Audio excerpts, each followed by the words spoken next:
Kita ke informasi lainnya pemirsa, Presiden ke-6 RI Susilo Bambang Yudhoyono tengah menjalani perawatan di Rumah Sakit Pusat Angkatan Darat Gatot Subroto, Jakarta.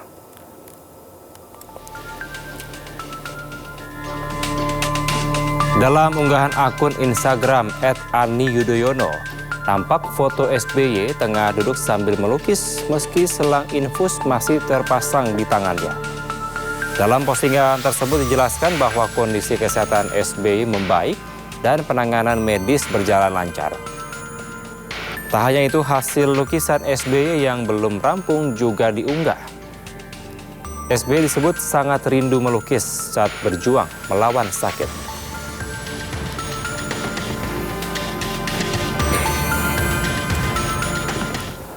Pemirsa, polisi menggelar rekonstruksi pembunuhan notaris asal Bogor yang jasadnya ditemukan di Sungai Citarum, Bekasi pada awal bulan ini. 3 tersangka memperagakan 33 adegan, mulai dari merencanakan hingga membunuh korban.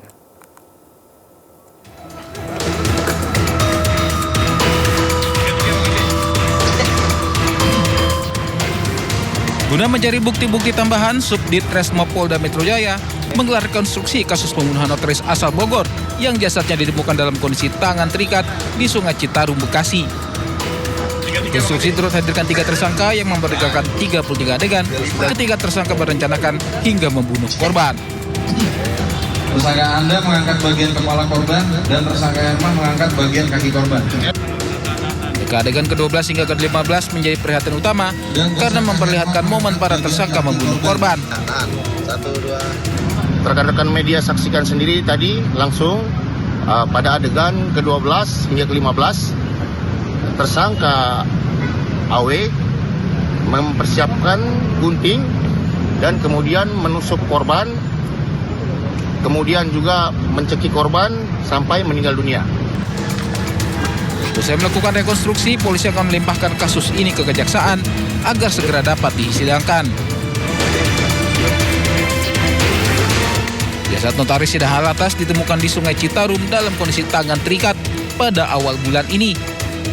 Korban sebelumnya dilaporkan hilang oleh keluarganya.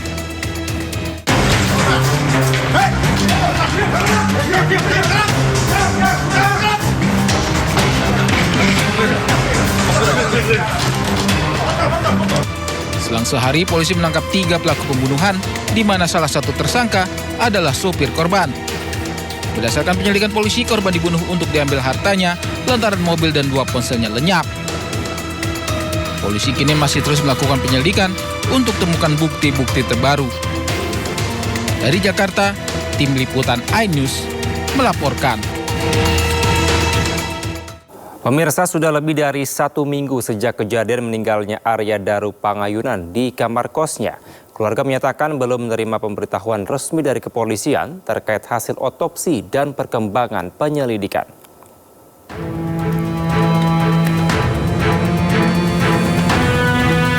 Suasana duka masih terasa di rumah almarhum diplomat muda Kemlu RI Arya Daru Pangayunan di Jalan Munggur, Banguntapan, Bantul, Yogyakarta.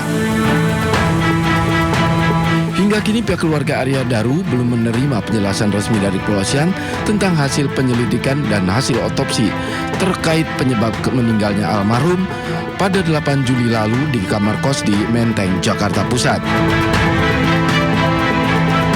Kami mempercayai bahwa pihak yang berwajib bekerja dengan sebaik mungkin, sesuai dengan kaidah-kaidahnya. Nah ini, mari sama-sama kita tunggu hasilnya seperti apa. Karena hingga saat ini, ya kita sama-sama tahu memang belum ada informasi resmi dari pihak yang berwajib. Nah kita sama-sama tunggu, kita sama-sama kawal bagaimana nanti informasi yang akan disampaikan oleh pihak yang berwajib. Selain itu, keluarga memberi apresiasi dan ucapan terima kasih kepada pihak Kementerian Luar Negeri RI yang telah memberikan dukungan sepenuhnya kepada almarhum Arya Daru dan keluarganya. Dari Bantul, Yogyakarta, Trisna Purwoko, iNews melaporkan. Pemirsa, Polda Metro Jaya hingga kini masih menunggu hasil laboratorium dan juga psikologi forensik terkait penemuan jenazah diplomat muda Kemlu Arya Daru Pangayunan dalam kondisi wajah terlilit lakban di sebuah indekos kawasan Menteng, Jakarta Pusat. AKBP Reonald Truli Sohumuntal Simanjuntak, Kasubdit Penmas Polda Metro Jaya menyampaikan bahwa hasil dari laboratorium dan juga psikologi forensik memerlukan waktu kurang lebih 2 minggu hingga nantinya dapat disampaikan kepada publik. Hingga kini polisi sudah memeriksa 5 orang saksi, diantaranya istri korban, penjaga indekos yang menjadi saksi pertama penemuan jenazah, tetangga kamar korban hingga 2 kerabat kerja.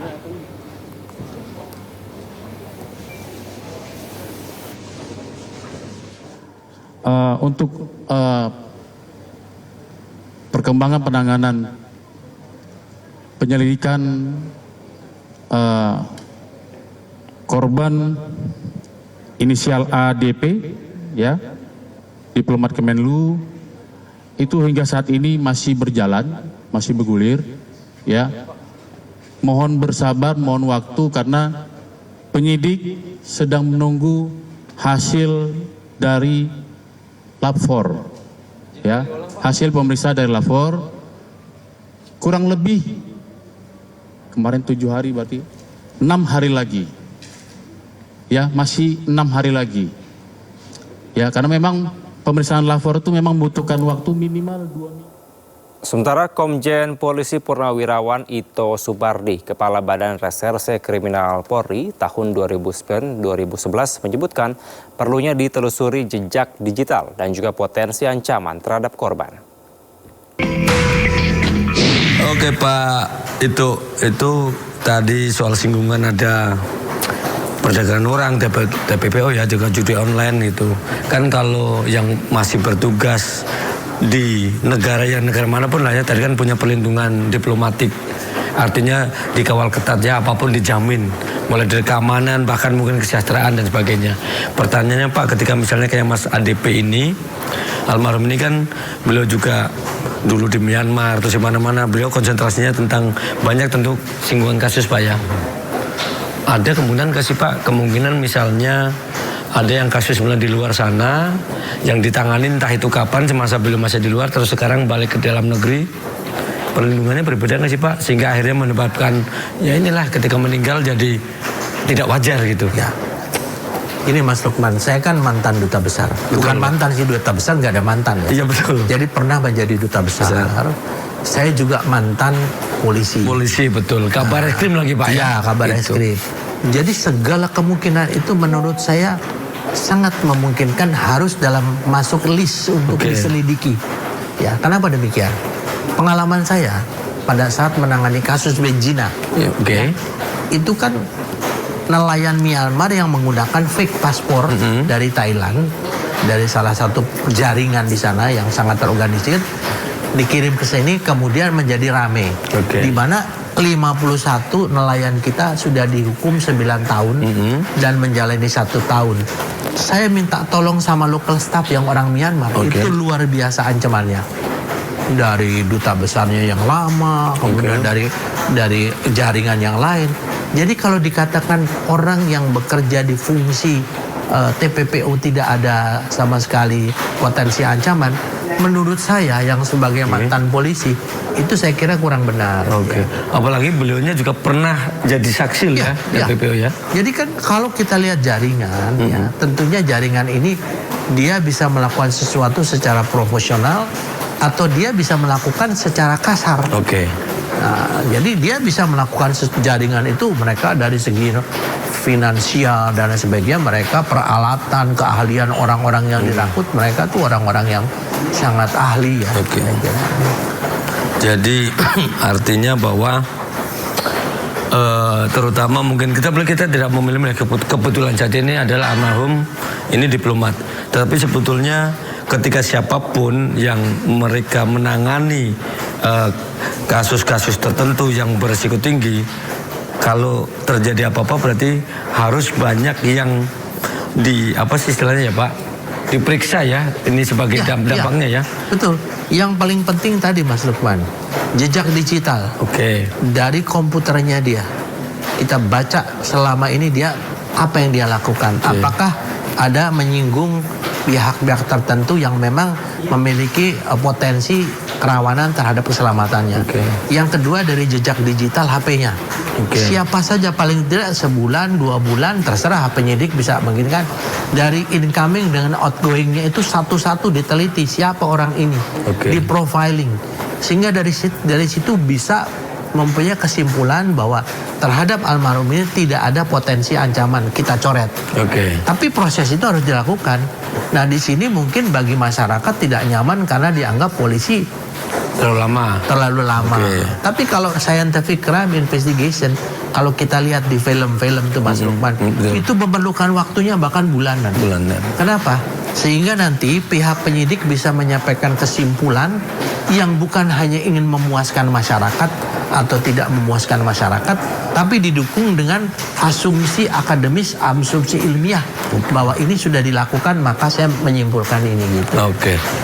Tapi kalau Pak itu sendiri Pak, selama menjalankan tugas waktu itu, Bapak ini udah semua tahu bahwa Bapak itu adalah Polri dan jabatan terakhir adalah bintang 3. Pernah nggak Pak, Bapak mungkin menangani kasus yang terkait dengan transnasional itu, terus tiba-tiba ada menyerempet penguasa entah dari negara yang Bapak tempat untuk bertugas atau dari negara asal Bapak bertugas? Oh, sangat pernah. Saya dulu kan pernah menjadi komandan satuan tugas gabungan untuk istilahnya illegal migran ya. Saya pernah ke Australia, kita lihat tempat detention place-nya mereka di daerah yang sekarang Christmas Island. Bagaimana kita lihat, itu banyak. Ternyata melibatkan orang-orang imigrasi, ternyata melibatkan siapa anggota aparat keamanan daerah, ada melibatkan mungkin dari aparat keamanan laut dari negara tersebut. Kita tidak bisa menyentuh. Tetapi itu adalah potensi yang sangat membahayakan kalau kita ke daerah sana. Nah, tapi kan ini juga tidak menutup kemungkinan orang itu bisa ke kita. Bisa menyuruh orang, bisa melakukan dia sendiri kan. Nah, ini sebetulnya kalau dibuat story-nya dari pengalaman ini bisa membuat sesuatu yang bisa menjadi alert atau early warning atau alert system ya. Mengingatkan bahwa tugas ini memang sangat berat. Contohnya, sekarang orang itu berdinas di mana? Di daerah konflik di daerah timur Gaza misalnya. Di daerah Gaza, kemudian bagaimana di sana ada ketidakpuasan dari mungkin salah satu penguasa yang memang mereka mempunyai teknologi, kemampuan intelijen yang luar biasa. Mereka bisa melakukan operasi senyap, selesai kita. Apa Pak risiko-risikonya itu? Ya, satu, hanya beberapa negara yang diizinkan membawa senjata dan pasukan. Seperti Amerika, Rusia, Cina, Prancis. Waktu saya bertugas di Myanmar, di mana waktu itu kerawanannya bagi Indonesia sangat besar, karena kita dianggap adalah membela Rohingya ya. Itu kita tidak punya senjata. Yang saya lakukan adalah saya minta kepada pemerintah Myanmar untuk memberikan jaminan keamanan berupa pengawalan dan penjagaan dari militer maupun polisi yang cukup. Itu yang kita lakukan. Nah, kalau misalnya home staff ini diplomat. Kalau local staff bukan diplomat. Nah, ini home staff ini memiliki hak imunitas diplomatik ya, atau immunity diplomatic immunity. Nah, tapi kalau local staff enggak. Nah, pada saat almarhum ini menjadi diplomat, otomatis dia akan ditempatkan sebagai home staff. Nah, home staff itu juga beda dari segi salary-nya beda, dari segi hak untuk imunitasnya juga beda. Dan satu hal, Pak Lukman, yang bagi saya ganjil ya. Orang kalau sudah jadi diplomat itu begitu pulang dia pasti mendambakan kapan saya diposting lagi. Kenapa itu bisa begitu? Ya karena memang satu tadi kan ada perbedaan. Perbedaan dia masalah hak privilege dia ya. Privilege dia. Yang kedua tentu salary-nya itu bisa 5-6 kali lipat kan. Kemudian yang ketiga adalah dia di sana itu jauh lebih ringan tugasnya dibandingkan kalau dia di Indonesia. Jadi kalau saya, logika kembali kita main. Kalau saya sebagai seorang diplomat, saya sudah dapat posting. Wah, saya mungkin kalau perlu harus potong kambing ya, atau itu kan. Oke. Tapi tiba-tiba ini ada kesan bahwa salah satu kemungkinan bunuh diri. Nah, ini yang harus didalami betul. Harus didalami masalah ini. Badan Pusat Statistik menyebutkan jumlah pengangguran di Indonesia mayoritas berusia muda. Tetaplah bersama kami di Sindo Sore.